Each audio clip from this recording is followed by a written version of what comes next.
El olor a aceite de girasol en la sartén caliente. Son las 5 de la mañana, la masa se me pega a los dedos y en mi cabeza solo hay un pensamiento. No sobre los pedidos ni sobre la masa, ni sobre el nuevo menú de la semana, sino sobre cómo Catalina, mi esposa, se volteó ayer otra vez hacia la pared. En silencio, sin explicaciones. Simplemente se subió la cobija hasta la barbilla y empezó a respirar profundo, o fingió que lo hacía. Yo estaba de pie junto a la estufa y contaba. No las arepas, no, los días. 37 días seguidos, la misma historia. Nos acostamos, me acerco. Ella se aleja, a veces murmura algo sobre el cansancio, a veces simplemente guarda silencio. Y hace 3 meses todo estaba bien. Absolutamente todo, en la cama, en la cocina y en la vida. Pero entonces llegó mi suegra. Me llamo Alejandro, tengo 35 años y soy cocinero en un pequeño negocio de domicilios de comida. Nuestra ciudad es de esas en las que puedes cruzar de un extremo a otro en 20 minutos si no te toca ningún semáforo en rojo. Trabajo para Sergio. Él abrió este negocio hace unos 5 años con sus últimos ahorros, y desde entonces hemos estado juntos en esto. Yo en la cocina. Él es como el director, aunque en realidad también se ensucia las manos con harina cada 2 por 3. Mi esposa, Catalina, tiene 32 años, es una mujer hermosa e inteligente. Tenemos una hija, Paulina, de 6 años, que va al jardín infantil. El apartamento de 2 habitaciones es mío, lo compré con un crédito hipotecario antes de la boda y estuve 10 años pagándolo. Vivíamos bien, no éramos ricos, pero tampoco vivíamos en la miseria. Yo sé cocinar, en casa siempre hay comida. Catalina trabajaba como contadora en una oficina. Pasábamos las tardes juntos, los fines de semana con Paulina, y en verano íbamos al río. Una vida normal, una buena vida. Y entonces doña Valentina, la madre de Catalina, vendió su casa en el pueblo y decidió que viviría con nosotros. No preguntó, no pidió permiso, simplemente llamó a Catalina y le dijo que en una semana llegaría. Catalina me lo comunicó como un hecho consumado: mamá se muda, hay que desocupar el cuarto útil para sus cosas.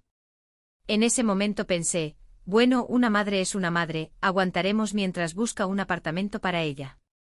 Eso pensaba yo, que aguantaríamos. Doña Valentina ocupó nuestro cuarto útil, luego la mitad del pasillo, luego la cocina. No físicamente, no, sino moralmente. Simplemente llenó todo el espacio con su presencia. Se levantaba antes que yo, y eso que yo me levanto a las 5 de la mañana para mi turno. Se sentaba en la cocina, tomaba tinto y comentaba absolutamente todo. Cómo ponía yo los zapatos, que tan fuerte abría el grifo del agua, que estábamos quemando aceite caro cuando se podía hacer avena con agua.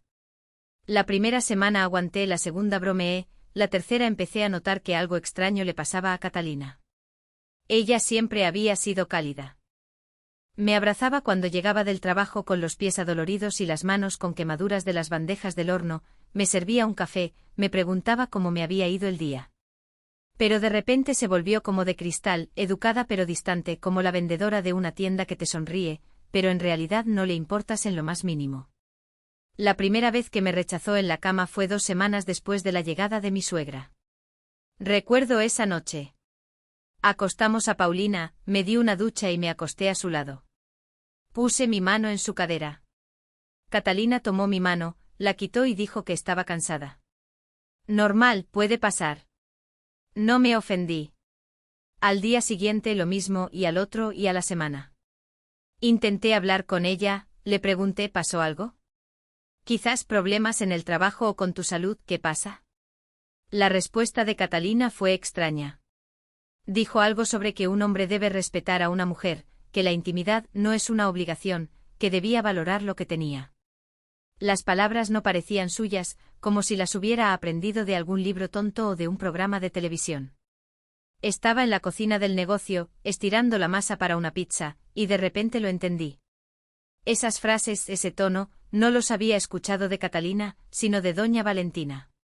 Mi suegra hablaba exactamente así cuando chismoseaba por teléfono con sus amigas sobre los hombres, sobre cómo había que domarlos, que si se les daba todo fácilmente se volvían unos sinvergüenzas. Sergio, mi jefe y el único hombre decente en 1 kilómetro a la redonda, se me acercó ese día y me preguntó por qué tenía esa cara tan larga. Le resté importancia, le dije que no había dormido bien. Sergio soltó una risita, me miró como si me estuviera haciendo una radiografía y dijo que con esa jeta, los clientes iban a pensar que llorábamos en la comida. Sonreí, pero no me sentí mejor. Por la noche decidí intentarlo de otra manera. Soy cocinero, sé cómo llegar a la gente a través de la comida. Preparé la cena en casa. No simplemente unos macarrones con queso, sino una cena de verdad. Pollo en salsa de champiñones, verduras al horno, e incluso preparé un postre, panna cotta con salsa de mora de las moras congeladas que teníamos. Puse la mesa bonita, encontré una vela en un cajón y la encendí. La abuela ya había acostado a Paulina. Catalina salió de la habitación y miró la mesa. Yo esperaba alguna reacción, una sonrisa, una sorpresa. Se sentó, tomó el tenedor, comió en silencio, luego dijo gracias, recogió su plato y se fue al baño. Me quedé sentado en esa mesa, con la vela derritiéndose sobre el mantel de plástico, sintiéndome como el último idiota. Desde el pasillo oía a mi suegra murmurando algo para sí misma. O no para sí misma. Por la noche Paulina vino corriendo a nuestra cama. A veces lo hace cuando tiene una pesadilla. Se metió entre nosotros, me abrazó por el cuello, luego levantó la cabeza y preguntó ¿por qué papá está triste? Le dije que solo estaba cansado del trabajo. Ella suspiró como una adulta, y dijo algo así como que trabajaba demasiado. Se durmió sobre mi brazo, y yo me quedé mirando el techo. Una grieta en el estuco iba desde la esquina hasta la lámpara, y pensé que se parecía a mi vida de los últimos 3 meses. Antes era una superficie lisa, y ahora se estaba abriendo una fisura. Y no se sabía dónde se detendría. Esa noche entendí definitivamente que el problema no era Catalina, o más bien, no solo ella.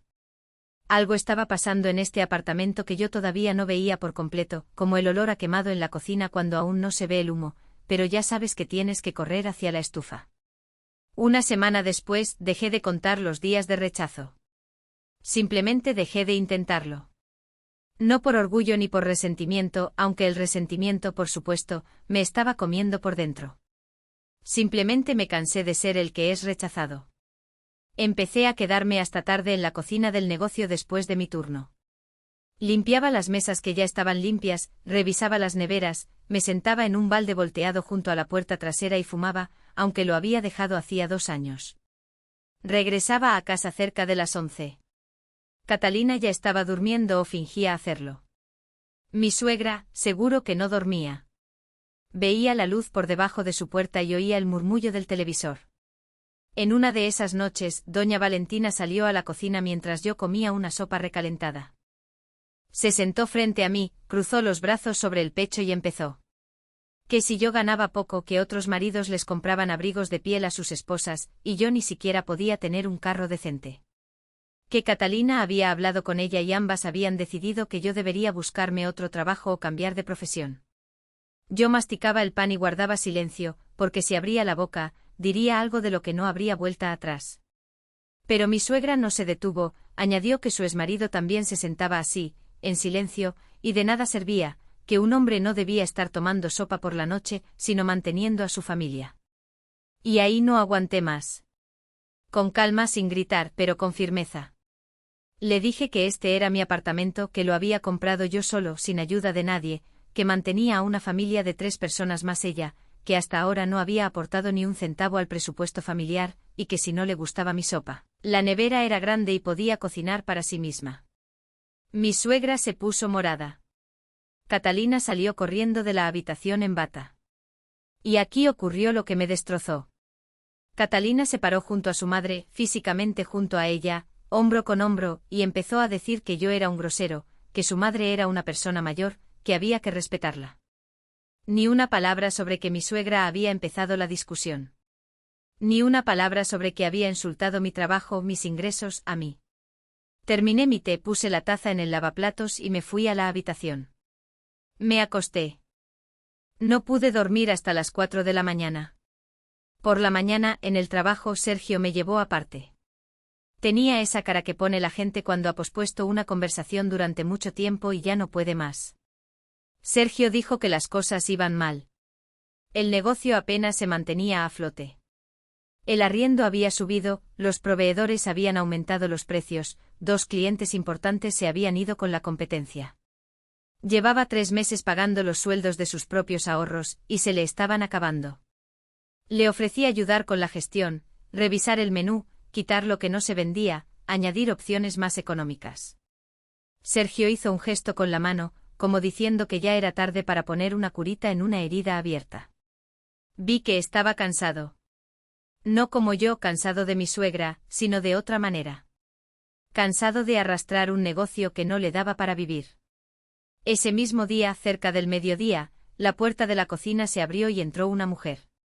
Al principio no la reconocí, porque llevaba una chaqueta con capucha y una maleta térmica colgada del hombro. Pero luego se quitó la capucha y me quedé paralizado con el cucharón en la mano. Mariana, la amiga de Catalina desde la universidad. La había visto unas 10 veces, quizás en cumpleaños, en algún asado hacía 3 años. Bonita, callada, siempre un poco al margen del grupo. Mariana explicó que había empezado a trabajar con nosotros como domiciliaria. Se había divorciado hacía medio año. Tenía un hijo, Iván, de 8 años. El dinero no le alcanzaba. Vio el anuncio. Sergio la contrató sin preguntarme, porque ¿para qué necesita saber el cocinero quién lleva los pedidos? Los primeros días fueron extraños. Yo cocinaba, ella recogía los paquetes y se iba en su bicicleta. Sí, en bicicleta en invierno en nuestra ciudad, porque no tenía carro, le dolía gastar en taxi, y los pedidos eran en un radio cercano. Regresaba con la nariz roja con escarcha en las pestañas, y entraba a la cocina a calentarse. Yo le servía té en silencio, y ella lo bebía en silencio. Y luego empezamos a hablar. No de inmediato, no a propósito. Simplemente entre pedidos hay pausas de 10 o 15 minutos en las que no hay nada que hacer. Mariana me hablaba de su hijo, de cómo le iba en el colegio, de cómo armaba modelos de aviones de cartón. Yo le hablaba de Paulina. Conversaciones normales, nada especial. Pero eran ligeras, eso fue lo que me atrapó. En casa, cada palabra era como caminar por un campo de minas. Y aquí, sentado en la cocina, con olor a ajo y eneldo, se podía simplemente hablar, sin tener que medir las palabras, sin esperar un golpe. Sergio se dio cuenta, me guiñó un ojo. Le lancé una mirada asesina, y él levantó las manos como diciendo me callo, me callo. No había nada. Absolutamente nada. Solo 2 personas en el trabajo. Pero me di cuenta de que por la mañana me alistaba para el turno un poco más rápido. En casa el contraste era brutal. Regresaba, y en el apartamento la telenovela de mi suegra a todo volumen desde cada rincón. Resultó que se podía, pero a través de un tribunal. Largo, tedioso y se necesitaban razones. Cerré el navegador y me acosté en el sofá de la sala. Desde el dormitorio, ni un sonido. Desde la habitación de mi suegra, el murmullo del televisor. Desde la habitación de los niños, la respiración acompasada de Paulina. 3 mujeres en mi apartamento y ninguna a mi lado. Cerca de la medianoche, llamó mi madre desde el pueblo. Llama todas las semanas y siempre pregunta lo mismo, ¿cómo estás? ¿Cómo está Paulina? ¿Cómo está Catalina? Mi madre tiene un olfato de perro, detecta cualquier falsedad en la voz. Me preguntó por qué tienes la voz tan apagada. Le dije que estaba hasta el cuello de trabajo. Ella guardó silencio y luego añadió que me cuidara. No a mi familia, no a mi esposa, a mí. Sonó extraño, como si ella supiera algo. Colgué y me quedé mirando por la ventana. Afuera un poste de luz parpadeaba, arrojando manchas amarillas sobre el asfalto mojado. Y lo extraño es que en ese momento aún no entendía que el evento más importante ya había ocurrido. Mariana ya trabajaba a mi lado. Mi suegra ya había sembrado sus semillas. Catalina ya había elegido un bando. Y yo todavía pensaba que todo esto se podía arreglar. En el trabajo Mariana tenía una cartera muy gastada, de cuerina, con una cremallera que se atascaba cada 2 por 3. La llevaba consigo en cada turno, llena con un termo, guantes de repuesto, un cargador para el teléfono. Esa noche se fue a hacer el último domicilio y olvidó la cartera en el alféizar de la cocina. La encontré cuando estaba limpiando las mesas después de cerrar. La llamé y le dije que podía llevársela. Mariana dudó, luego aceptó y me dio la dirección. Vivía a 15 minutos del negocio. Un viejo edificio de 5 pisos, un portal con el intercomunicador roto, olor a humedad en el pasillo. Tercer piso, una puerta desconchada. Mariana abrió y detrás de ella vi una habitación. Una sola, no un apartamento sino una habitación. Se la alquilaba a una anciana que vivía en la de al lado. Una cama, un armario, una mesa. En la mesa estaba sentado Iván, su hijo, haciendo las tareas. Solo que no había una mesa como tal. Era un taburete volteado, y sobre él, una tabla de cortar, y sobre la tabla, los cuadernos. Un niño de 8 años, delgado, con gafas, concentrado. Levantó la cabeza, me miró con seriedad, como un adulto, y volvió a clavar la vista en su cuaderno. Mariana tomó la cartera y me dio las gracias. Salimos al rellano, porque hablar en la habitación molestaría al niño. Estábamos en el descansillo de la escalera, bajo una bombilla de 40 vatios que zumbaba como una subestación eléctrica. Mariana me contó su historia brevemente sin quejarse. Su marido se fue con otra. El apartamento era de él. Ella se fue con lo que le cabía en la cartera. La cuota alimentaria llegaba de vez en cuando, y eran sumas ridículas. No se quejaba, solo exponía los hechos, como si describiera el clima. Afuera hacen menos 10 grados, viento del norte. La escuchaba y sentía algo extraño. No lástima, no, la lástima humilla, y Mariana no la habría aceptado. Más bien, rabia contra su ex, a quien ni siquiera conocía, por el hecho de que una mujer decente con un hijo viviera en una habitación alquilada y repartiera pizzas en bicicleta en diciembre, por el hecho de que el mundo estuviera hecho así. Nos despedimos, bajé y me senté en el carro. Mi viejo y querido auto, un sedán de 10 años con óxido en los estribos, pero que todavía andaba. Me quedé sentado unos 5 minutos sin arrancar. No pensaba en Mariana, pensaba en mí, en que tenía un apartamento, un trabajo, una familia, y era infeliz. Y ella no tenía nada, y aún así se mantenía a flote sin histerias, sin culpar al mundo entero. Al día siguiente ocurrió algo que no esperaba en absoluto. Llego a casa después del turno, abro la puerta y en el pasillo hay un desastre. Mi suegra había hecho una reorganización.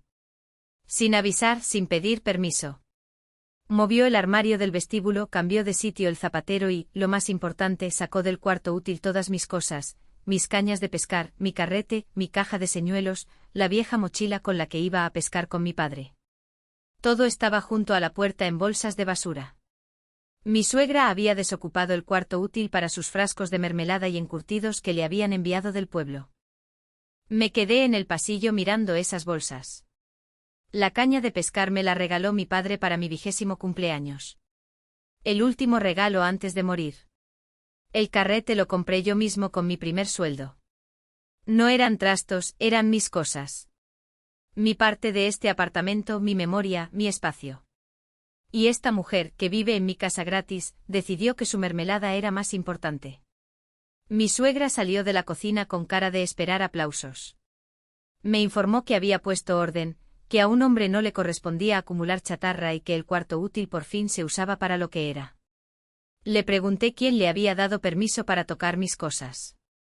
Ella resopló y respondió que Catalina estaba al tanto. Me volví hacia mi esposa, estaba en el umbral de la habitación. Catalina bajó la mirada y murmuró algo sobre que las cañas de pescar llevaban 3 años acumulando polvo. 3 años. Porque en 3 años no había tenido ni un solo fin de semana libre para ir a pescar. Porque trabajaba para pagar la hipoteca antes de tiempo, para que este apartamento fuera nuestro, mío. En silencio tomé las bolsas, las llevé al carro, las metí en el maletero, volví, pasé junto a mi suegra, junto a Catalina, tomé mi cepillo de dientes, mi máquina de afeitar, ropa interior de recambio. Catalina me preguntó a dónde iba. Le respondí brevemente, ¿dónde Sergio? Catalina me gritó algo, pero yo ya estaba cerrando la puerta. Sergio vivía solo. Después de su divorcio, hacía 3 años, se quedó en un apartamento de una habitación en las afueras con un gato y un televisor. Abrió la puerta, miró mi bolso, mi cara, y en silencio se hizo a un lado, sin preguntar nada. Me sirvió un té, sacó unos embutidos de la nevera y se sentó frente a mí. Le conté todo, lo de mi suegra, lo de Catalina, los rechazos, las cañas de pescar. Sergio escuchaba rascándole la oreja al gato, y luego habló. No me consoló, no me dio consejos, simplemente me contó su historia. Como su ex también empezó con pequeñas cosas. Primero controlaba el dinero, luego los amigos, luego el tiempo. Como un día se despertó y se dio cuenta de que no estaba viviendo su vida, sino la que le habían asignado. Como se divorció y los primeros 6 meses se sintió como si le hubieran quitado los huesos. Y luego nada, se acostumbró, lo superó. Luego Sergio fue al grano. Sacó una carpeta de un cajón y la puso sobre la mesa. Dijo que hacía tiempo que quería hablar, pero no sabía cómo. Había decidido vender el negocio de domicilios. Estaba cansado, quemado. Las deudas lo ahogaban. Había encontrado un comprador potencial, un tipo de la capital, pero el acuerdo aún no estaba cerrado. Y entonces Sergio me miró y me preguntó directamente si no quería comprarlo yo. El precio que mencionó era asequible pero justo. 900.000 pesos por todo, el equipo, la base de clientes, el contrato de arrendamiento del local. Yo tenía 400.000 en mi cuenta, ahorrados poco a poco cada mes. Catalina sabía de ese dinero, pero no sabía la cantidad exacta. Necesitaba otros 500.000. Un crédito o un milagro. Le dije a Sergio que lo pensaría. Él respondió que tenía un mes. Después, ese tipo vendría con el dinero. Terminamos el té. Me acosté en su sofá hundido y por primera vez en mucho tiempo me dormí rápido. No porque me sintiera mejor, sino porque tenía un nuevo pensamiento, no sobre mi suegra ni sobre Catalina, sino sobre mi propio futuro. 2 días después, volví a casa. Mi suegra estaba sentada en la cocina con una cara como si fuera yo quien tuviera que pedirle perdón. Guardaba un silencio ostentoso, haciendo ruido con los platos. Catalina estaba fría, pero sin escándalos. Me miró y solo dijo que Paulina me había extrañado. Eso sí que dolió, de verdad. Fui a la habitación de Paulina. Estaba dibujando en su mesita. Me senté a su lado y la abracé. Me mostró un dibujo. Una casa, un techo verde, ventanas amarillas. A la izquierda una figura en azul, a la derecha una en rojo. Entre ellas un vacío. Ancho, blanco, sin nada que lo llenara. Le pregunté quiénes eran. Paulina dijo que eran papá y mamá. ¿Y por qué están tan lejos el uno del otro? Porque tienen habitaciones diferentes, respondió mi hija. 6 años y ve más que todos nosotros juntos. Tomé el dibujo, lo doblé y lo guardé en el bolsillo de la chaqueta. Todavía está ahí. La semana siguiente en el trabajo Mariana me trajo un pastel. Uno normal, casero, de manzanas y canela.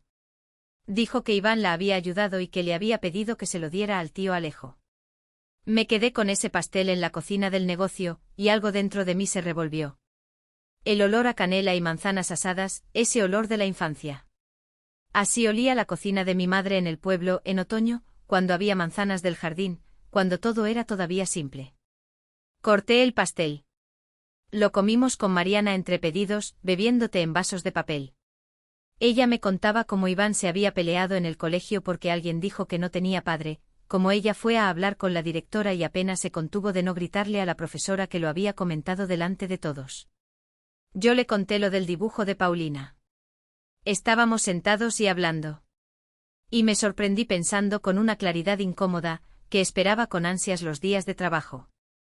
No por el trabajo sino por esas pausas entre pedidos, por el té en vasos de papel, por la persona que se sentaba frente a mí y no me exigía nada, absolutamente nada, solo hablaba, solo estaba ahí. Sergio se dio cuenta, me guiñó un ojo. Le lancé una mirada asesina, y él levantó las manos como diciendo me callo, me callo. El lunes fui al banco. Me vestí bien, me afeité, incluso me puse una camisa, algo que nunca hago en el trabajo. Estuve 40 minutos en la fila, y luego otros 20 explicándole al asesor que necesitaba un crédito para comprar un negocio. Una chica de unos 20 años tecleaba, hacía preguntas, yo respondía. Todo iba bien hasta que se quedó callada. Miró la pantalla, luego a mí y con cuidado, eligiendo las palabras, me informó que no podían aprobar el crédito. Historial crediticio. Resulta que tenía un micropréstamo a mi nombre. Solicitado hacía 1 año y medio, no pagado por completo con un saldo pendiente de 38.000 pesos con intereses. Yo nunca en mi vida había solicitado un micropréstamo. Ni siquiera había entrado en esas oficinas. Le pedí al asesor que me mostrara los datos. Mi cédula, mi número de teléfono, pero una dirección de correo electrónico que no era la mía y una firma en el contrato que tampoco era la mía. Conduje a casa repasando las opciones en mi cabeza. Una copia de mi cédula estaba en casa, en el cajón de arriba de la cómoda. 2 personas tenían acceso, Catalina y mi suegra. Nadie más tocaba ese cajón. Yo mismo lo abría una vez cada 6 meses. Entré en casa, me quité los zapatos y fui a la cocina. Catalina estaba sentada en la mesa, cortando una ensalada. Mi suegra en su habitación, con el televisor a todo volumen. Puse la impresión del banco frente a mi esposa y le pregunté con calma, sin gritar, sin dramatismo. Solo le pregunté si sabía que era ese préstamo a mi nombre. Catalina miró el papel. El cuchillo se detuvo sobre un pepino. Vi cómo le temblaba una vena en el cuello. No había sorpresa en su cara, no, sino reconocimiento. Ella lo sabía. Al principio guardó silencio, luego empezó a explicar, de forma confusa, atropellada, saltando de un tema a otro. Hacía 1 año y medio, en invierno, mi suegra vino de visita por un mes. A Catalina le habían retrasado el sueldo en el trabajo. Paulina necesitaba zapatos de invierno, en el jardín infantil estaban recogiendo dinero para una reforma. Mi suegra le sugirió que pidiera un préstamo rápido, para un mes, para salir del paso. Catalina dijo que no quería pedirlo a su nombre, y mi suegra le dijo, pídelo a nombre de tu marido. Él ni se dará cuenta. La cantidad no es grande. Catalina tomó la copia de mi cédula. Mi suegra encontró una empresa que los tramitaba en línea, sin necesidad de presentarse en persona. Pidieron 40.000, pagaron una parte y luego se les olvidó, se les pasó. El resto quedó pendiente con intereses. Me senté a escuchar. Sabes, hay un estado en el que te dan ganas de gritar y reír al mismo tiempo. Mi esposa, la madre de mi hija, a mis espaldas con mis documentos por consejo de su mamita. No para un abrigo de piel, ni para unas vacaciones, sino para unas botas de niña y la reforma del jardín infantil. Y yo, mientras tanto, trabajaba 2 turnos seguidos para pagar la hipoteca antes de tiempo. Y ella no pudo simplemente pedírmelo. Catalina empezó a justificarse, diciendo que no quería cargarme con más cosas, que yo ya estaba muy cansado. Que su mamá le dijo que era normal, que un hombre no tiene por qué saber de cada centavo, que era astucia femenina. Otra vez su mamá, otra vez esa sabiduría femenina. Le pregunté cuántas sorpresas más de los consejos de su mamá debía esperar. Catalina se calló. Mi suegra, al parecer, escuchó nuestra conversación, porque salió de su habitación. Se paró en el umbral de la cocina y declaró que no había pasado nada grave, que 40.000 pesos no eran dinero y que no había por qué hacer una montaña de un grano de arena. Ni siquiera la miré. Me levanté, tomé la impresión y me fui a mi habitación. Abrí el portátil, busqué esa empresa, hice los cálculos. Con los intereses y las multas por demora, la suma ascendía a 38.400 pesos. No 1 millón, claro, pero tampoco una miseria. Y lo más importante, esa nimiedad me había arruinado el historial crediticio. Por su culpa, el banco me había rechazado la solicitud. Por su culpa, podía perder la oportunidad de comprar el negocio. A la mañana siguiente fui a esa empresa. La oficina estaba en el sótano de un edificio de apartamentos. El letrero torcido, la puerta de hierro. Dentro una mesa, una silla, una chica con manicura y una expresión de agente de aduanas. Le expliqué la situación, le pedí pagar la deuda y que me diera un certificado de pago. La chica miró el ordenador y me dijo la cantidad. Pagué 38.412 pesos. Pedí el certificado. Me dijo que estaría listo en 10 días hábiles. Le dije que lo necesitaba ahora. Me dijo que esas eran las reglas. Le dije que me quejaría a la superintendencia financiera. Me miró de otra manera, se fue a alguna parte y 15 minutos después volvió con un papel sellado. 38.000 pesos. Casi mi sueldo de un mes. Simplemente se evaporaron por un consejo de mamá. Llegué al trabajo furioso. Sergio me preguntó cómo me había ido en el banco. Le conté. Silbó, negó con la cabeza y dijo que el mes de plazo seguía en pie. Pero que el tipo de la capital ya había llamado por segunda vez. El tiempo apremiaba. Después del almuerzo, cuando pasó la hora pico de pedidos, Mariana entró en la cocina a calentarse. Yo estaba junto a la estufa, friendo hamburguesas para los pedidos de la noche, y ella vio que no estaba bien. Me preguntó si todo estaba en orden. Le respondí brevemente que tenía problemas de dinero. No entré en detalles. Pero Mariana tenía esa forma de guardar silencio a tu lado que te daban ganas de contarle todo. Y le conté lo del negocio, lo de Sergio, que necesitaba 500.000 y el banco me había dicho que no. Mariana escuchó y luego se fue a hacer los domicilios. Pensé que la conversación había terminado. Por la noche, cuando estaba cerrando la cocina, se acercó y me tendió un sobre blanco de correo sin ninguna inscripción. Me dijo que ahí había 200.000, que era el dinero de la venta de su carro después del divorcio, que lo estaba guardando para un día de apuro, pero que el día de apuro podía esperar. Me quedé con el sobre en la mano, sin saber qué hacer con las manos. No con el dinero, con las manos. 200.000 de una mujer que vivía en una habitación alquilada con su hijo y repartía domicilios en bicicleta con el frío. Le dije que no podía aceptarlo, que era su colchón de seguridad, que no se podía hacer eso. Mariana se encogió de hombros, dejó el sobre en la mesa y me dijo que lo pensara, que no tenía prisa, y se fue. El sobre estaba sobre la mesa, junto a un bote de pimienta molida. Lo miré como si fuera una granada.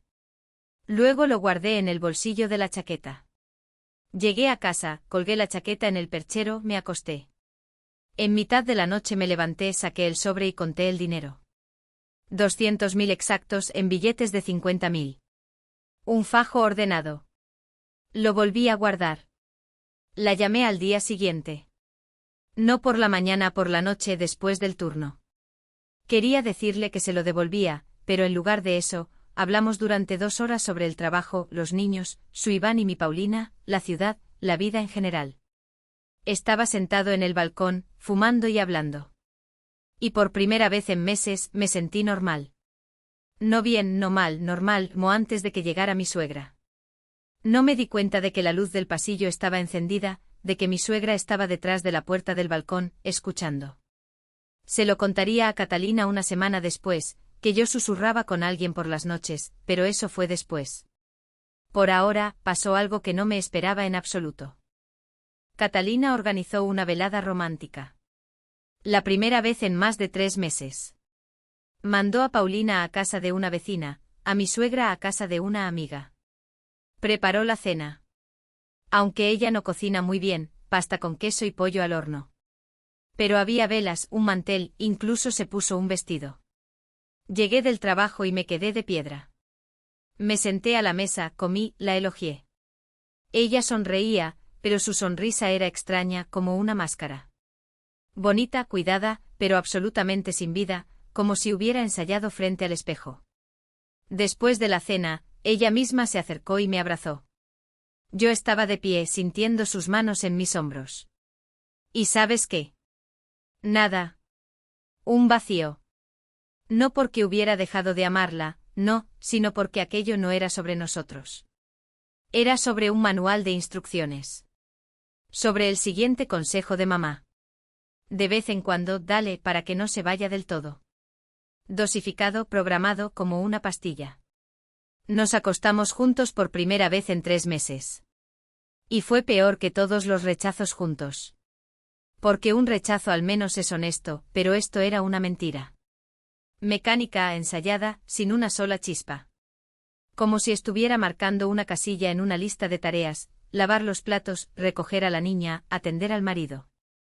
Por la mañana me quedé despierto mirando el techo mientras Catalina dormía, y no pensaba en la intimidad, sino en que en algún punto del camino había perdido a mi esposa.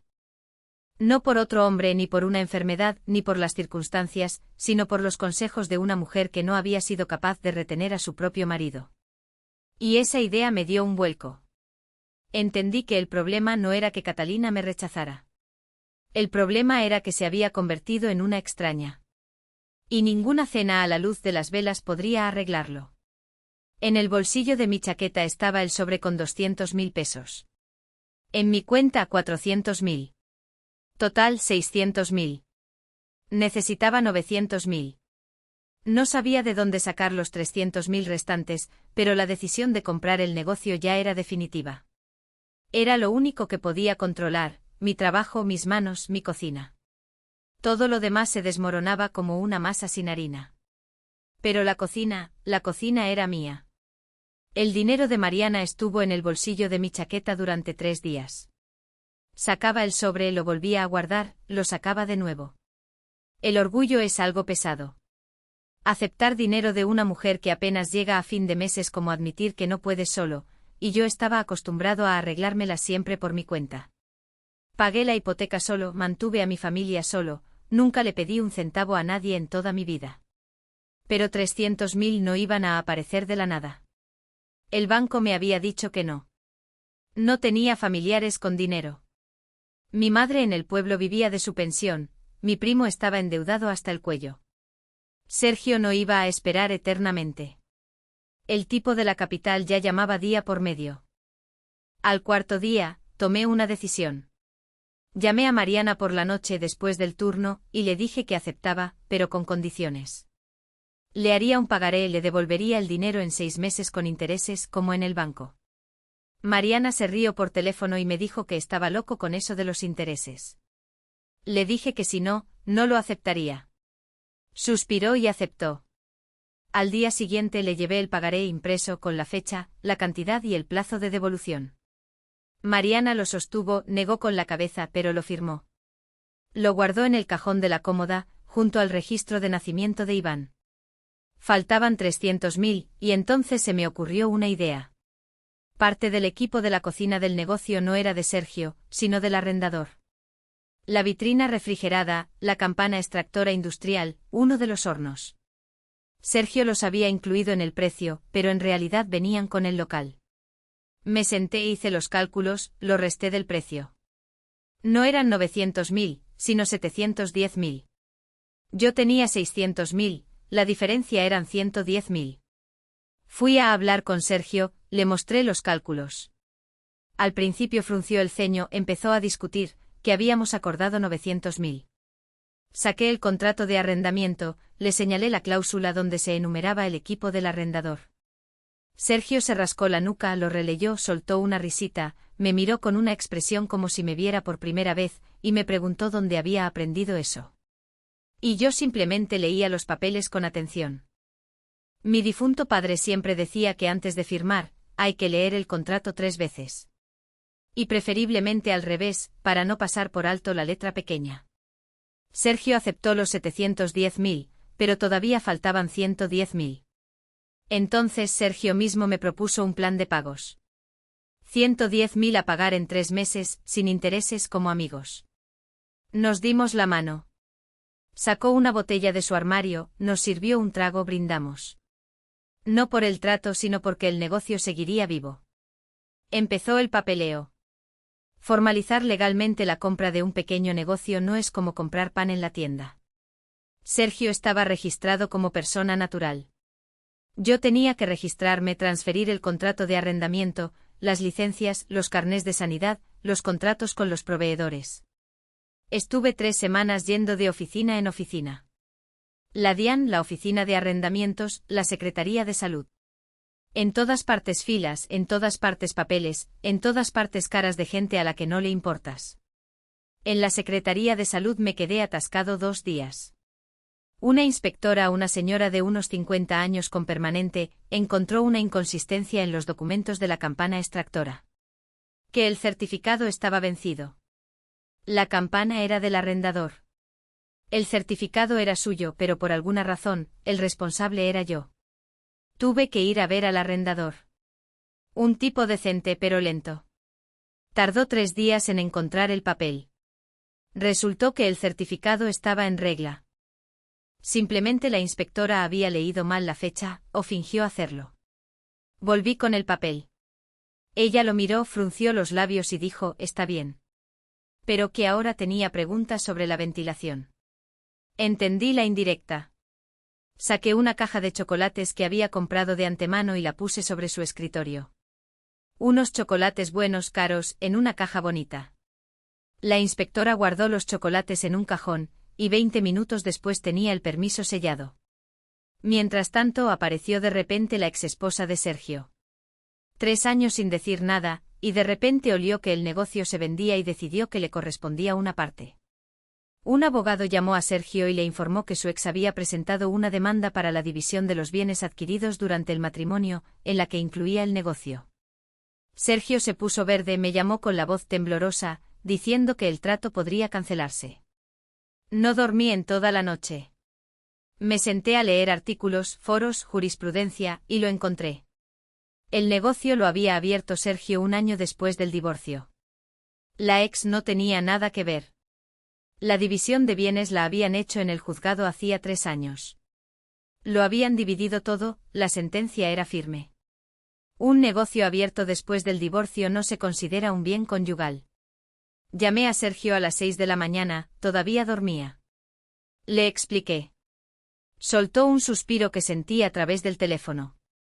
Sergio le pasó la información a su abogado. Este lo confirmó.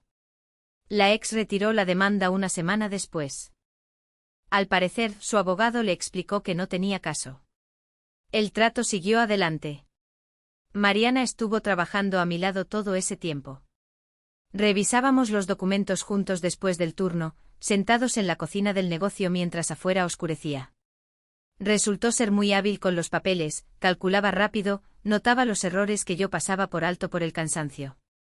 Estábamos sentados uno al lado del otro en la mesa, cubierta de carpetas, y en un momento dado, ambos fuimos a coger el mismo papel al mismo tiempo. Nuestras manos se tocaron. Algo normal, nada especial, pero ambos nos quedamos quietos por un segundo, quizás 2. Sentí el calor de sus dedos en los míos. Luego retiré la mano y cogí otra carpeta. Mariana bajó la mirada. Ni una palabra. Pero el aire en la cocina se sintió diferente, como si alguien lo hubiera calentado un par de grados. En casa, mientras tanto, la situación se ponía tensa. Mi suegra encontró el pagaré, la copia que había hecho para mí, y que había metido en el bolsillo interior de mi chaqueta. Seguramente revisó mis bolsillos mientras yo estaba en la ducha. Un papel con el nombre de Mariana, la suma de 200.000 y mi firma. Mi suegra, por supuesto, decidió que no era lo que parecía. ¿Qué dinero, qué pagaré? Un hombre recibe 200.000 de una mujer, significa que tienen algo, y el dinero son regalos, manutención o algo peor. Mi suegra le mostró el pagaré a Catalina.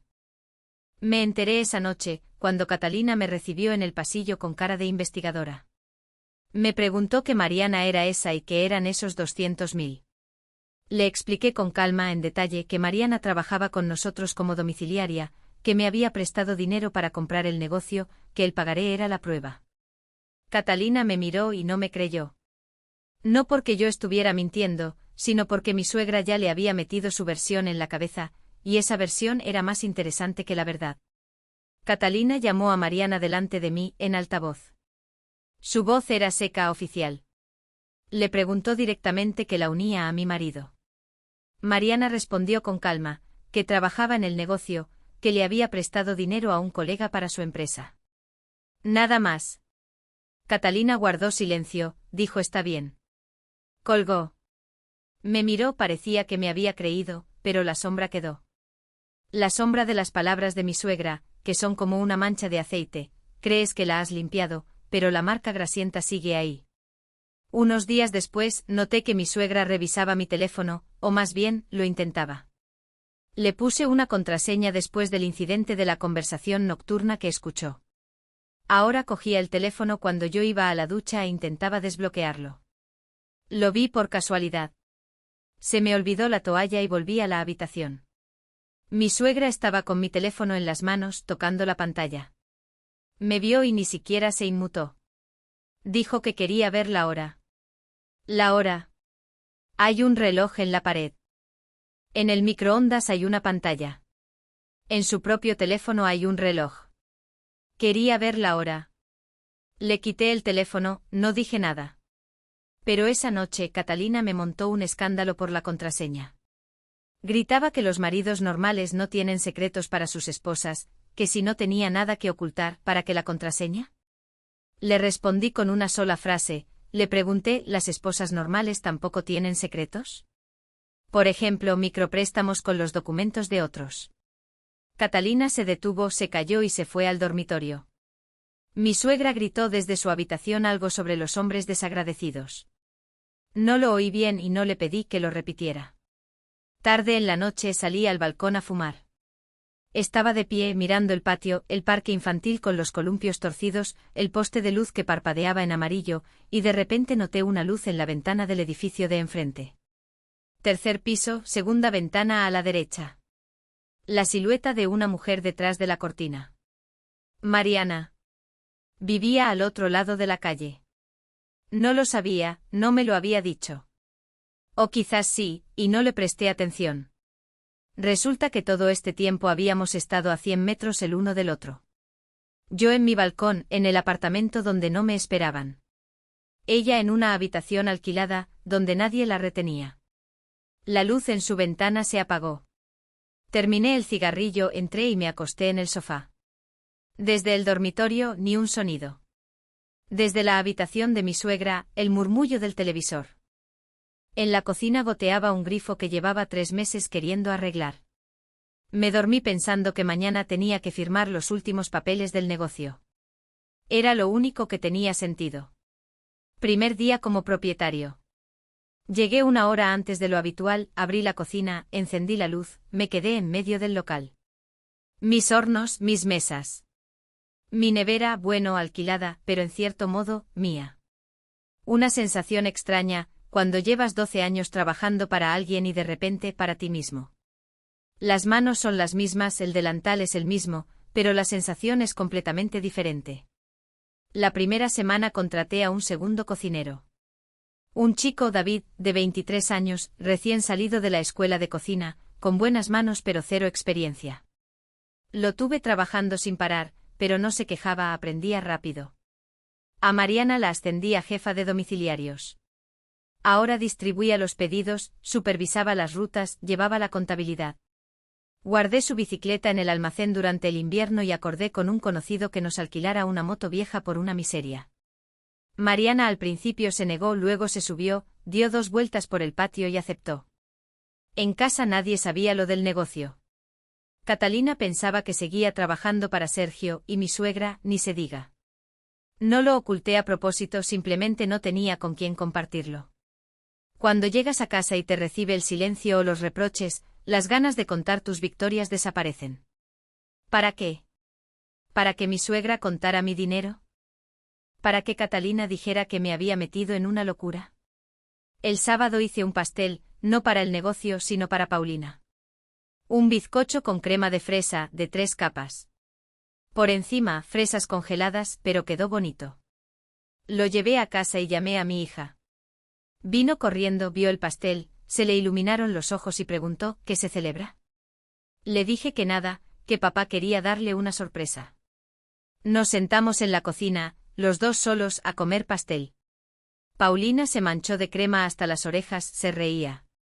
Mi suegra se asomó, resopló y dijo que el dulce daña los dientes. Catalina ni siquiera salió. Una semana después, Catalina me llevó aparte al pasillo, lejos de mi suegra. Hablaba en voz baja, casi susurrando. Me dijo que tenía que despedir a Mariana, que me estaba influenciando mal, que la gente hablaba, que no era decente que la amiga de la esposa trabajara tan cerca del marido. Le pregunté ¿qué gente? Catalina titubeó, mamá, por supuesto, la gente es mamá. Le respondí brevemente. Mariana es una buena trabajadora. El negocio es un negocio. En los negocios las decisiones se toman por resultados, no por las fantasías de mi suegra. Catalina apretó los labios y se fue. La puerta del dormitorio se cerró de un portazo. Mi suegra gritó desde su habitación a su hija que no se preocupara, que todo se arreglaría. Se arreglaría. La palabra favorita de doña Valentina. Todo se arreglará solo si se doma al hombre correctamente. 2 días después, Mariana me llamó y me pidió algo extraño. Me dijo que el sábado era el cumpleaños de Iván, que el niño quería invitar al tío Alejo, que entendía si no podía ir y no se ofendería si decía que no. Le dije que iría sin dudarlo, sin pensarlo, simplemente lo dije y ya. El sábado, después del turno, fui a su casa. Compré un gran set de construcción de un barco pirata. Mariana se había esforzado. Había colgado una guirnalda, inflado unos 20 globos. En la mesa un pastel de la tienda y sándwiches. Iván estaba irreconocible. Saltaba, corría, pateaba los globos por la habitación. Vio el set de construcción, se quedó quieto, abrazó la caja contra su pecho y me miró de una manera que se me hizo un nudo en la garganta. En voz baja y seria, dijo gracias y se llevó la caja a la cama. Empezó a mirar la imagen. Además de mí, había 2 invitados más. La vecina, la misma anciana dueña de la habitación, que trajo empanadas, y un compañero de clase de Iván. Tomás, un niño pequeño, inquieto y con los cordones siempre desatados. Esa era toda la fiesta. Mariana iba y venía, sirviendo, recogiendo. Sonreía. Yo la ayudaba, cortaba el pan, servía el jugo, jugaba con los niños a la batalla naval en un papel. En un momento dado Iván se me acercó, me tiró de la manga y me preguntó si sabía arreglar grifos. El grifo de la cocineta de su habitación goteaba. Mariana lo envolvía con un trapo.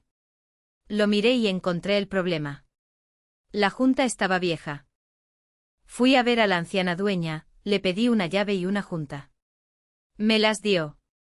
Lo arreglé en 10 minutos. Iván se quedó a mi lado mirando cómo trabajaba, con una cara como si no estuviera arreglando un grifo, sino construyendo un cohete. Esa mirada de un niño que no tiene padre, la recordaré durante mucho tiempo. Por la noche, cuando Iván se durmió abrazado a su set de construcción, Mariana salió a acompañarme. Estábamos junto a la entrada. Ella se abrigaba con su chaqueta, echando vaho, y me dio las gracias, no por el regalo, sino por haber ido. Me dijo que Iván llevaba 3 días esperando, contando las horas, que le faltaba atención masculina. Su padre lo llamaba una vez al mes, y eso sí no se le olvidaba. Yo estaba allí escuchando y algo dentro de mí se movía. Lento, pesado como una piedra rodando por una ladera. Comprendía que me acercaba al borde, que cada noche como esta, cada conversación, cada grifo arreglado era un paso, no hacia Mariana, sino lejos de Catalina. Volví a casa a las 10. Mi suegra me esperaba en la puerta, literalmente de pie en el pasillo, con los brazos cruzados y la barbilla levantada. Empezó el interrogatorio. ¿Dónde había estado, con quién? Porque no contestaba el teléfono. Había dejado el teléfono en la chaqueta mientras jugaba con los niños, no lo oí. Le respondí con calma que tenía cosas que hacer. Mi suegra no se rindió, soltó una frase que me hizo detenerme en medio del pasillo. A los hombres como tú, dijo, les hace falta una mujer cada día, pero no tienen cerebro para pensar en la familia. Me di la vuelta y la miré a los ojos. En silencio. Unos 10 segundos. Mi suegra fue la primera en no aguantar, desvió la mirada y se fue a su habitación, murmurando. Pero yo me quedé allí, y no pensaba en su grosería. Pensaba en sus palabras. Hombres como tú. ¿Cómo? Como su exmarido, el que se fue hace 20 años, el que según doña Valentina era un mujeriego y un inútil. De repente até cabos. Mi suegra no solo aconsejaba a Catalina que me manipulara, sino que repetía su propio guión, el mismo que le había fallado a ella 20 años atrás. Su marido no se fue con otra mujer como ella contaba a todo el mundo, sino que se fue de ella, de ese control, de esas reglas, de esa intimidad dosificada. Y en lugar de entender que la culpa era suya, doña Valentina decidió que la culpa era del hombre, y ahora le enseñaba lo mismo a su hija. El círculo se había cerrado. Esa noche tomé una decisión que lo cambiaría todo. No en caliente, no por las emociones, sino con frialdad, con lucidez, como las cifras en un libro de contabilidad. Entendí que no había nada que arreglar, que Catalina no volvería mientras su madre estuviera cerca, y que su madre no se iría a ninguna parte porque no tenía a dónde ir. Y que yo tenía derecho a una vida normal. No una vida ideal, simplemente una vida normal, donde no te doman, no te controlan, no te dan afecto por cupones. Me quedé tumbado en el sofá, mirando la oscuridad, y por primera vez en medio año no sentí pena, sino calma. Una calma terrible, de esas que llegan cuando la decisión ya está tomada y no hay vuelta atrás. El lunes por la mañana no fui al trabajo, sino a ver a un abogado. Lo encontré a través de un conocido. Un hombre de unos 50 años, con una oficina en un semisótano. En la pared, un diploma enmarcado y un calendario del año pasado. Pero era bueno. Sergio me lo recomendó, le había ayudado con su divorcio. Me senté frente a él y se lo conté todo. El apartamento es mío, comprado antes del matrimonio. Pagué la hipoteca yo solo. Mi esposa está registrada, mi hija está registrada. Mi suegra está registrada. Quiero el divorcio y quiero que mi suegra se vaya. El abogado escuchaba, tomaba notas, luego se reclinó en la silla y empezó a explicar. Con el apartamento todo es sencillo. Es de mi propiedad desde antes del matrimonio. Catalina no puede reclamarlo. Pero la hija, una menor de edad, complica las cosas. Si el juez determina que Paulina vivirá con su madre, Catalina puede exigir el derecho a vivir en mi apartamento hasta que la niña cumpla la mayoría de edad, es decir, otros 12 años. Volví a preguntar. El abogado lo confirmó. Bienvenido al Código de Familia. Con mi suegra, la historia es diferente. La registré voluntariamente. Se puede anular el registro a través de un tribunal, pero hay que demostrar que no es miembro de mi familia y que tiene otra vivienda o la posibilidad de alquilarla. Mi suegra vendió su casa en el pueblo, tiene el dinero de la venta, así que hay motivos para anular el registro. Pero un juicio son meses, 2 o 3 con suerte. Si no, medio año. El abogado me preguntó si tenía pruebas de que mi suegra se comportaba de forma inadecuada, daños a la propiedad, conflictos, intromisión en la vida familiar. Le conté lo de las cañas de pescar, el micropréstamo, la vigilancia de mi teléfono. Asintió y dijo que todo eso eran palabras, que necesitaba pruebas, mensajes, testimonios, hechos documentados. Me aconsejó que empezara a documentar todo. Sin provocar, sin grabar con cámara oculta, eso es ilegal. Pero si había testigos, por ejemplo, vecinos que oyeran las peleas, eso sería un punto a favor. Salí del despacho del abogado con la cabeza pesada. Divorciarse en este país no es simplemente presentar una solicitud y ser libre. Es una guerra silenciosa, burocrática, agotadora. Y el principal campo de batalla es el niño.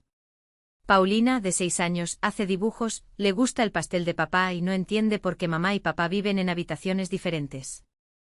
En el trabajo la vida seguía su curso, y eso me salvaba. El negocio crecía. Amplié el menú, añadí desayunos, eliminé los platos que no se vendían, contraté a otro domiciliario, un chico en moto. El radio de entrega se duplicó. David se adaptó a la cocina. Podía confiarle el turno del almuerzo y salir a hacer mis cosas.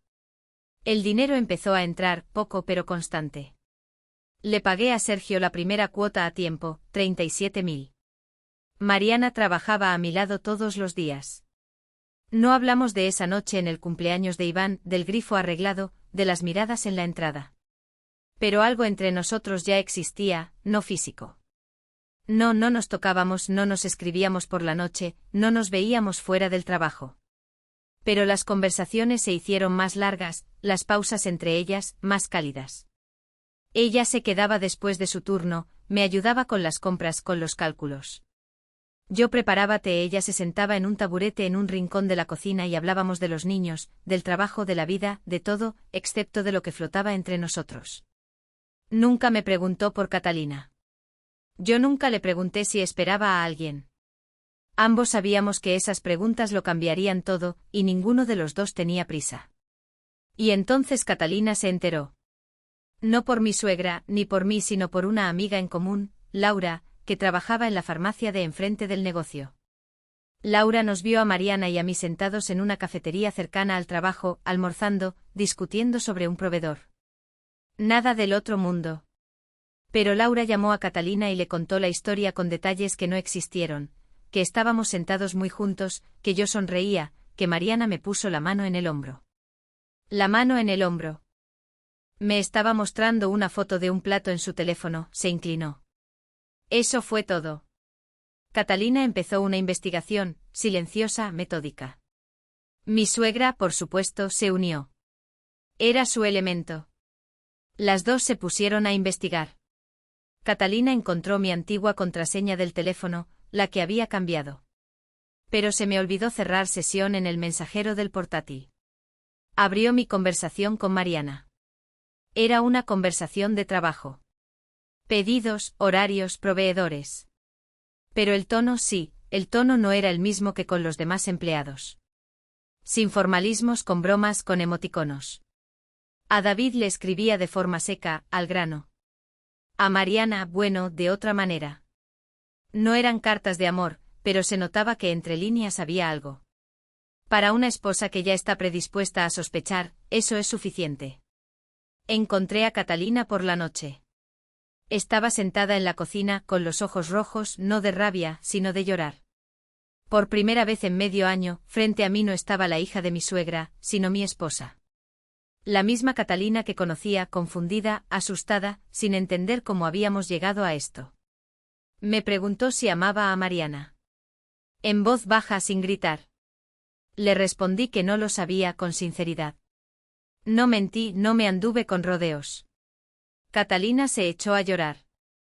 No fuerte, no histéricamente, simplemente las lágrimas empezaron a correr y ni siquiera se las secaba. Se quedó sentada llorando y sentí un nudo en el estómago, porque yo había amado a esa mujer, y quizás todavía la amaba. Pero entre nosotros había un muro que ella misma había construido siguiendo los planos de su madre. Quise acercarme a abrazarla, no pude. Algo me lo impidió. Fui a la habitación, me senté en la cama, me quedé mirando el suelo. Desde la cocina, silencio, luego pasos, la puerta del dormitorio, el crujido de la cama.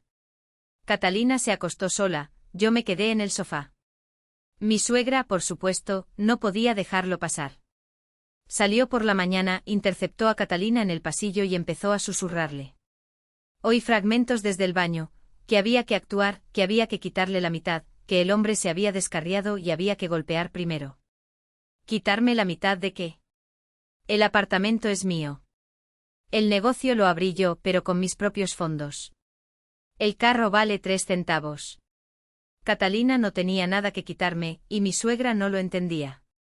O sí lo entendía, pero le importaba más enfrentar a su hija que hacer cuentas. Mientras tanto, el negocio exigía atención. Uno de los proveedores retrasó un envío de pollo. Tuve que buscar un reemplazo de urgencia, ir a la central de abastos, regatear. David se cortó la mano en la cocina. No fue grave, pero no pudo trabajar durante 3 días. Me puse yo mismo en la cocina. Mariana se resfrió, trabajó con fiebre. La mandé a casa y repartí yo mismo los pedidos por la noche. Tener un negocio es cuando todo pasa al mismo tiempo y todo es urgente. En el trabajo organicé una pequeña celebración. Un mes desde la compra, los pedidos habían aumentado un 20%. Compré una pizza de la competencia. Era una broma mía. Todos se rieron. Traje un pastel. El mismo bizcocho de fresa que se me da bien. Nos reunimos después de cerrar. David, Mariana, el otro domiciliario, Pablo y yo. 4 personas. Una cocina pequeña, vasos de plástico con jugo. Alguien puso música en el teléfono. David empezó a hacer el tonto imitando a los clientes. Nos reímos a carcajadas. Luego sonó una canción lenta y David, el tonto, empujó a Mariana hacia mí, diciendo, «Jefe, invite a la dama». Mariana se sonrojó y yo también, para ser sincero, pero negarse habría sido estúpido.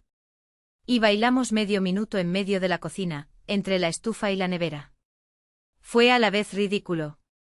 Olía a vainilla y a algo cítrico.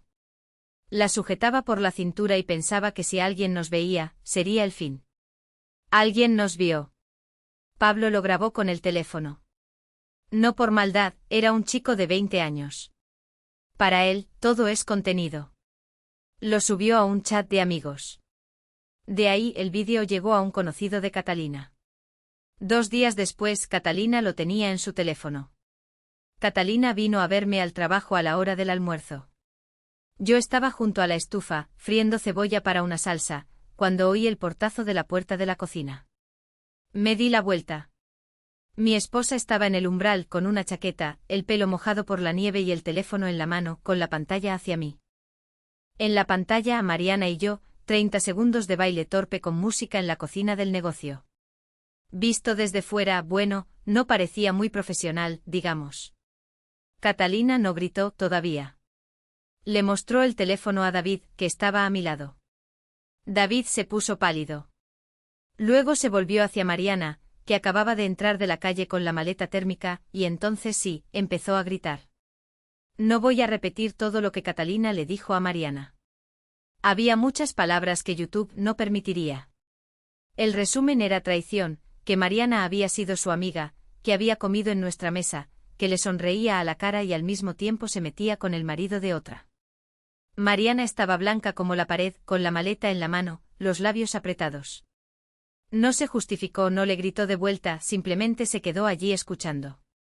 Luego se dio la vuelta, colgó la maleta en el gancho, se quitó la chaqueta de trabajo, la dejó sobre la mesa y salió en silencio. La puerta se cerró suavemente sin portazo. Apagué la estufa, me quité el delantal, tomé a Catalina del codo y la llevé al almacén. Una habitación pequeña, de 2 por 3 metros, estanterías con latas, olor a pasta de tomate y albahaca. Cerré la puerta. Catalina estaba frente a mí, con las manos temblando, los ojos llorosos. Le dije mirándola a los ojos, que entre Mariana y yo no había pasado nada físico. Ni una sola vez. Ni un beso, ni un abrazo, nada. Catalina no me creyó, negó con la cabeza, sacó el teléfono y señaló el vídeo. Ahí está, míralo, bailando, abrazándose. 30 segundos en una fiesta de la empresa, en la cocina, delante de todos. Le expliqué, pero no me escuchaba. Gritaba que yo lo había destrozado todo, que había traicionado a la familia, que había traicionado a Paulina. Y entonces le dije lo que llevaba tiempo queriendo decir y no podía. Que la que lo había destrozado no era yo sino ella, cuando convirtió nuestro dormitorio en un mercado, cuando empezó a dar la intimidad por cupones, como el pan en tiempos de guerra, cuando puso los consejos de su madre por encima de nuestra familia, cuando solicitó un préstamo con mis documentos, cuando tiró mis cosas, cuando se puso del lado de mi suegra cada vez que tenía que elegir. Catalina se quedó helada. Vi cómo lo iba asimilando, lentamente como el agua en tierra seca. Murmuró que su madre le había dicho que así los hombres se volvían obedientes, que todas lo hacían, que ella le creyó. Le respondí con calma, sin rabia, sin triunfalismo. No me volví obediente, me volví un extraño. Son cosas diferentes. Se quedó en ese almacén, entre latas de pasta de tomate y lloró. No como en la cocina de casa hacía una semana, en silencio. Ahora sollozaba de verdad. Quise acercarme, tenderle la mano, pero no pude. De nuevo no pude porque la lástima no es amor, y entre nosotros ya no quedaba amor. Una hora después, Mariana me envió un mensaje corto. Me decía que renunciaba, que no quería ser la causa de los problemas de nadie, que gracias por todo y que por favor no la buscara. Lo leí, lo releí, guardé el teléfono. En la cocina, David freía hamburguesas en silencio sin levantar la vista. Pablo se había escondido en un rincón, sabía que el vídeo era por su culpa. No estaba enfadado con él. Era un chico, lo hizo por tontería, no por maldad. Por la noche llegué a casa. En el apartamento olía a valeriana. Catalina se encerró en el dormitorio. Paulina estaba en casa de la vecina. Mi suegra me esperaba en la cocina. Y entonces vi en su cara algo que no había visto en todos estos meses. Un triunfo puro, sin adulterar, casi alegre. Estaba sentada con una taza de té y parecía una persona que acababa de ganar la lotería. Mi suegra empezó a hablar que qué bien, que así era. Que ahora me quedaría con la familia porque no tenía a dónde ir. Que todos los hombres son iguales, que en cuanto les sueltas la rienda, se desbocan. Que ella siempre supo que yo era así, y que Catalina debería haber escuchado a su madre desde el principio. Yo estaba en el umbral de la cocina, escuchando, y algo dentro de mí, el último cerrojo que había mantenido cerrado durante medio año, hizo clic y se abrió. Me senté frente a mi suegra, la miré a los ojos y le dije lo que no había oído en 20 años. Le pregunté si Catalina sabía por qué su marido la había dejado de verdad. No porque fuera un mujeriego, no porque fuera un inútil, sino porque ella, doña Valentina, le había hecho exactamente lo mismo que ahora le enseñaba a hacer a su hija. Lo domaba, lo controlaba, le daba la intimidad con horario, le revisaba los bolsillos, leía sus cartas. Y el hombre no aguantó. No se fue con otra mujer, se fue de ella, simplemente se fue. Porque es imposible vivir con un carcelero en lugar de una esposa. ¿Cómo lo sabía? Por mi madre. Mi madre y el padre de Catalina eran del mismo barrio. Mi madre me lo contó hace unos 5 años, cuando empezaba a salir con Catalina. Me advirtió, me dijo, mira a la madre antes de mirar a la hija. No le hice caso entonces. Era joven, estaba enamorado. Mi suegra me miró, y vi cómo le cambiaba la cara. Del triunfo a la confusión, de la confusión al miedo, del miedo a la rabia y de nuevo a la confusión. Abrió la boca, la cerró, la volvió a abrir. Quería decir que era mentira, que su exmarido era el culpable, que bebía, que salía, pero las palabras no le salían, porque le había dado en el centro, en la verdad que llevaba 20 años ocultando a su hija y a sí misma. Catalina salió del dormitorio.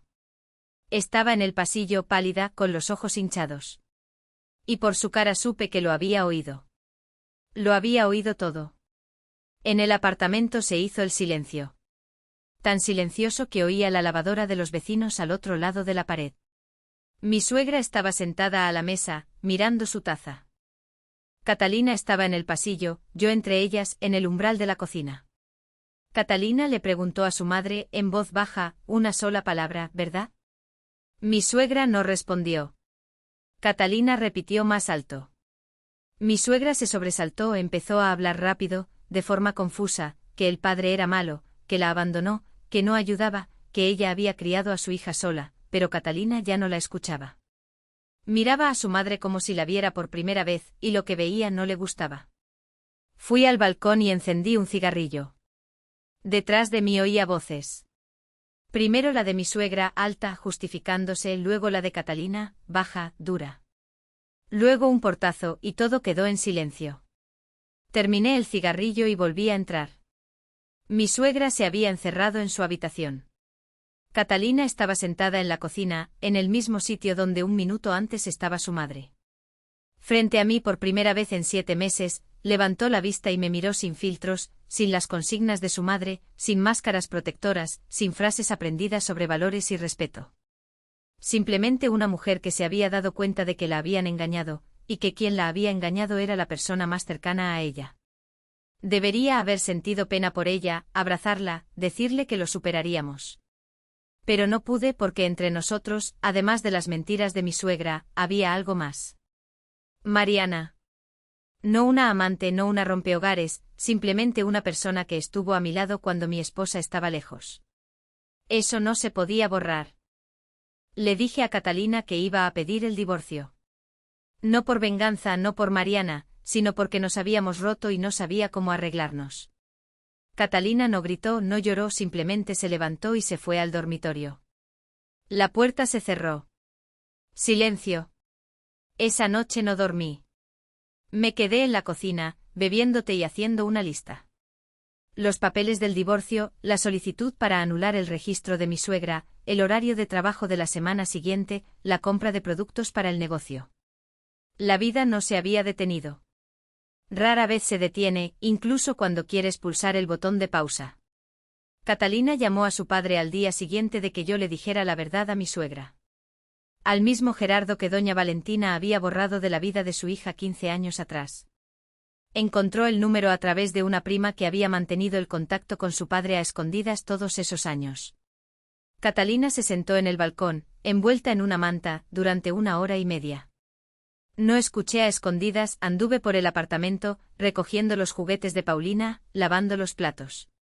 Cuando volvió, tenía la cara de alguien a quien le han drenado un absceso. Duele, pero el pus ha salido. Gerardo lo confirmó todo. No gritó, no se regodeó, habló con calma.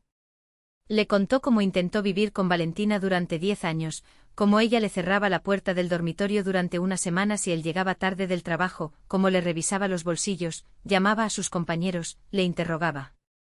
Como un día le propuso ir a terapia de pareja y ella respondió que a los psicólogos van los locos y las divorciadas. Como un día se fue por la mañana al trabajo y no volvió. No con otra mujer, no a casa de su hermano en la ciudad de al lado. Alquiló una habitación, vivió solo un año, luego conoció a otra mujer, se casó y vive una vida normal. Buscó a su hija, la llamó, le escribió. Doña Valentina interceptaba las cartas, bloqueaba los números, le decía a Catalina que a su padre no le importaba. 15 años de mentiras. 15 años una niña creció pensando que su padre la había abandonado, mientras él vivía a 3 horas de distancia, esperando. Catalina vino a la cocina después de esa conversación. Yo estaba calentando sopa en la estufa, de espaldas. Dijo una sola frase. En voz baja, sin lágrimas, sin dramatismo. Dijo que su madre se había equivocado en todo desde el principio. Apagué el fuego y me di la vuelta. Catalina estaba en el umbral, con los brazos a los lados, los ojos secos. Era otra, como si le hubieran quitado una capa de yeso y debajo hubiera una persona de verdad. Pero dentro de mí no se movió nada. No porque fuera de piedra, sino porque era demasiado tarde. Darse cuenta está bien, pero darse cuenta después de haber vivido medio año a su lado sin ver lo que le estabas haciendo a una persona no es una hazaña, es lo mínimo. Un mínimo que no compensa lo que pasó. Presenté la demanda de divorcio 2 días después. Fui al abogado, preparó la solicitud, la firmé, pagué las tasas. 600 pesos. Una cifra ridícula. La boda costó 100 veces más y el divorcio 600 pesos y una firma. Mi suegra se enteró esa misma noche. Catalina se lo dijo. No sé por qué. Quizás un último intento de llegar a ella, quizás quería ver su reacción. La reacción fue predecible. Doña Valentina declaró que me arrepentiría, que no lo dejaría así, que tenía sus derechos. ¿Qué derechos? Lo supe una semana después. Me llamaron del Instituto de Bienestar Familiar. Una voz educada por teléfono me invitó a una charla. Fui y me senté en un despacho frente a una mujer con permanente y gafas en una cadena. Sacó un papel y leyó. Una denuncia de doña Valentina, en la que se decía que yo, Alejandro, era un padre negligente que abusaba del alcohol, que llevaba a mujeres extrañas a casa en presencia de la niña, que no le proporcionaba los cuidados adecuados. Me quedé escuchando. Me sudaban las manos, pero mantuve la compostura. Con calma, sereno, sin emociones, porque en esos despachos la rabia juega en tu contra. Un hombre enfadado es un hombre peligroso. Y yo necesitaba parecer lo que era. Un padre normal que trabaja, alimenta y educa. El abogado me había advertido y fui preparado. Saqué de mi carpeta todo, un certificado de ingresos donde constaba mi sueldo, una carta de recomendación del cuadrante de la policía que había conseguido 2 días antes, la historia clínica de Paulina. Todas las vacunas, revisiones, peso, altura, todo en orden. Y mi as en la manga. El testimonio de una vecina, doña Zenaida, del primer piso, que firmó un papel diciendo que me veía con la niña a diario, que la niña estaba bien cuidada, sana y alegre. Fui a ver a doña Zenaida a propósito, le expliqué la situación. Se quedó boquiabierta, negó con la cabeza y dijo que a doña Valentina se le había ido la cabeza. Firmó sin dudarlo. 7 años de vecindad. Me conocía mejor que cualquier funcionario. La mujer del ICBF revisó los documentos, se quitó las gafas, guardó silencio y dijo que harían una visita domiciliaria. Un procedimiento estándar. Acepté. ¿Qué tenía que temer? El apartamento estaba limpio, la habitación de Paulina en orden, la nevera llena. Soy cocinero. Mi hija come de una forma que la mitad de la ciudad envidiaría. La visita fue una semana después. Vinieron 2, la mujer del ICBF y un chico joven con una libreta. Inspeccionaron el apartamento, miraron la nevera, fotografiaron la habitación de Paulina, hablaron con mi hija.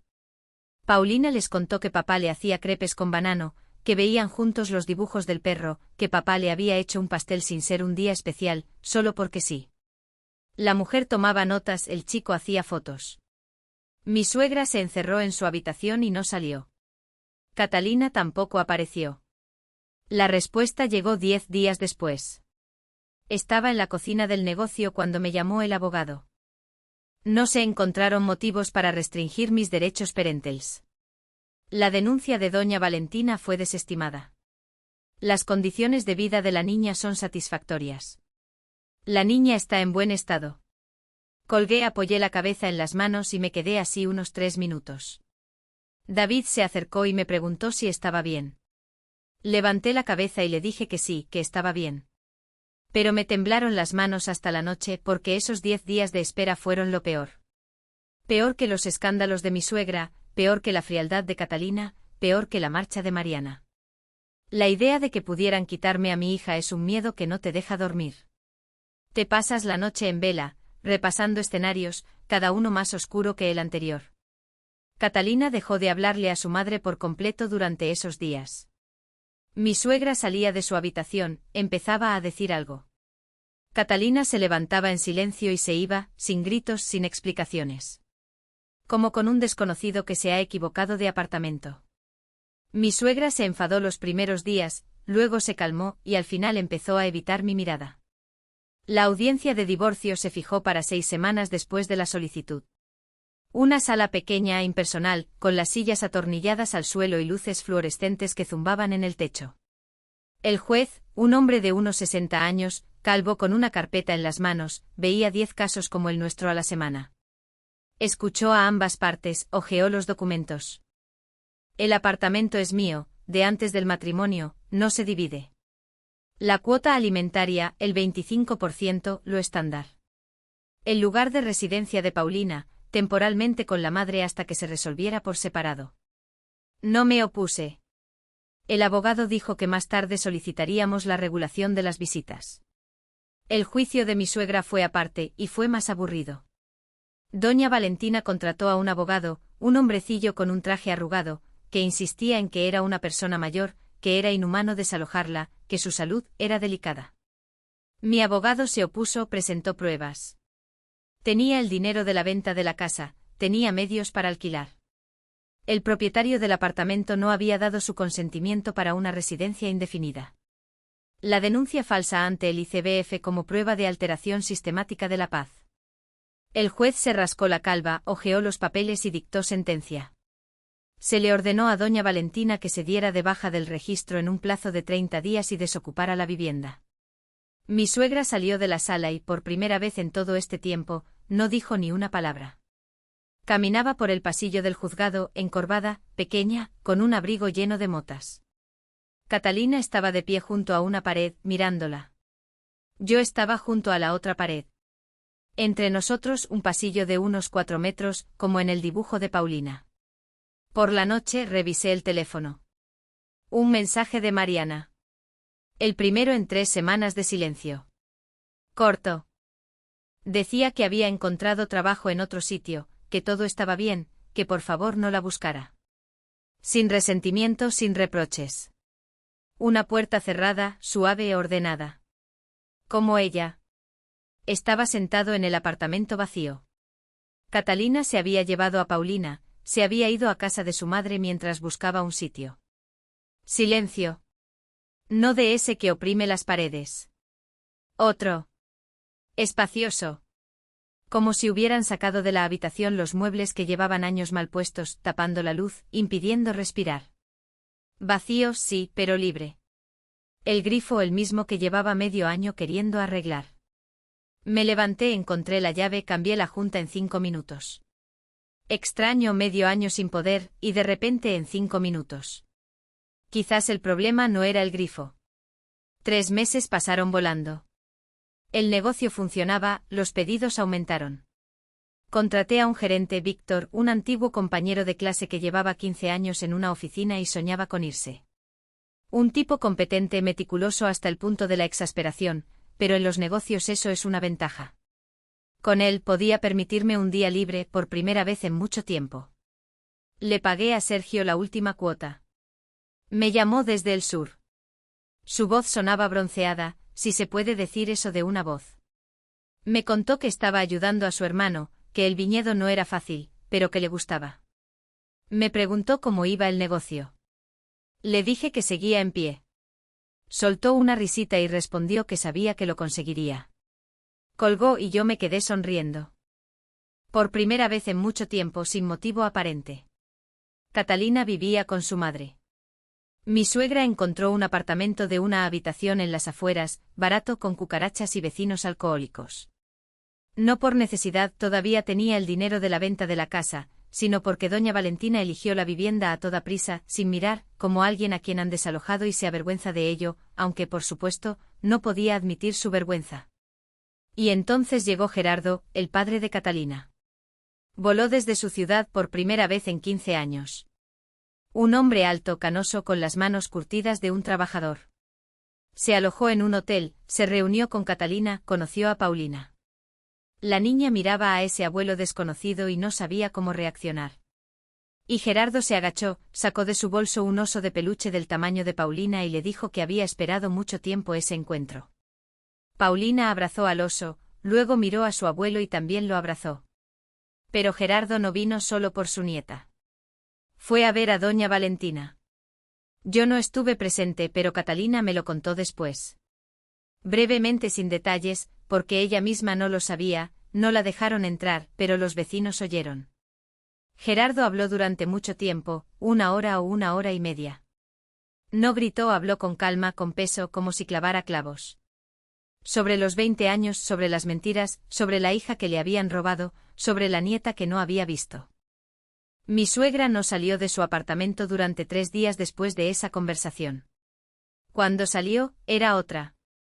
No resignada, no, ella es de las que no se rinden. Pero más callada, mucho más callada. Paulina vivía conmigo según un horario. 1 semana con Catalina, 1 semana con papá. En mi semana cocinábamos juntos. Le hice un delantal pequeño, le compré un juego de espátulas y batidores de juguete. Se subía a un taburete a mi lado en la cocina y removía la masa de los crepes. Con harina en la nariz y la lengua fuera por la concentración. Felicidad. Simple, sin condiciones ni cupones. Me encontré con Mariana por casualidad en una tienda un sábado, en la sección de artículos para el hogar. Estaba eligiendo bombillas, me di la vuelta y la vi. Estaba con una cesta en la que había esponjas para lavar los platos y un paquete de detergente. Había adelgazado, se había cortado el pelo corto por los hombros en lugar de la melena que tenía antes. Era otra, pero sus ojos eran los mismos, cálidos, sin artificios. Nos quedamos en el pasillo entre las estanterías, unos 3 segundos, simplemente mirándonos. Luego sonrió, no mucho, con la comisura de los labios. Me preguntó cómo estaba. Le dije que bien. Le pregunté por ella. Respondió que trabajaba en una cafetería al otro lado de la ciudad, que Iván había pasado a tercero, que el set de construcción que le regalé estaba montado en una estantería. El barco, el orgullo de su colección. La conversación fue corta, 5 minutos, quizás 7. Sin pesadez, sin cosas no dichas, ligera, como esas pausas entre pedidos en la cocina del negocio. Me dijo que se alegraba por mí. Le respondí que me alegraba de verla. Asintió, cogió su cesta y se fue a la caja. La vi alejarse y pensé que debería haberla llamado. No lo hice. Le propuse que volviera a trabajar en el negocio. La llamé esa misma noche. Marqué el número que no había borrado de mi teléfono en todos estos meses. Mariana guardó silencio durante un rato. Luego dijo que no podía, que no estaba bien. No insistí. Pero antes de colgar, me dijo gracias por todo. 1 semana después, llamó Catalina. Por la noche, después de las 9, cuando Paulina ya dormía. Su voz era diferente, no la voz automática y ensayada que había oído durante el último medio año.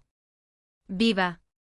Me dijo que iba al psicólogo, que estaba desmontando ladrillo a ladrillo todo lo que su madre le había inculcado en 32 años, que era doloroso y largo, pero que quería entender dónde terminaba su madre y empezaba ella. Dijo que su madre se había equivocado en todo. Escuché sin interrumpir, sin comentar. Cuando se calló, solo le dije una cosa, que me alegraba de que lo hubiera entendido. Catalina guardó silencio y me preguntó si teníamos una oportunidad. Le respondí con sinceridad, le dije que no lo sabía, que ahora no estaba preparado para pensar en ello, que necesitaba tiempo. Dijo que lo entendía. Se despidió y colgó. Me quedé tumbado en la cama de mi apartamento, en un silencio que en 3 meses se había vuelto familiar, no opresivo, no aterrador, mío. El teléfono estaba en la mesita de noche, con la pantalla apagada.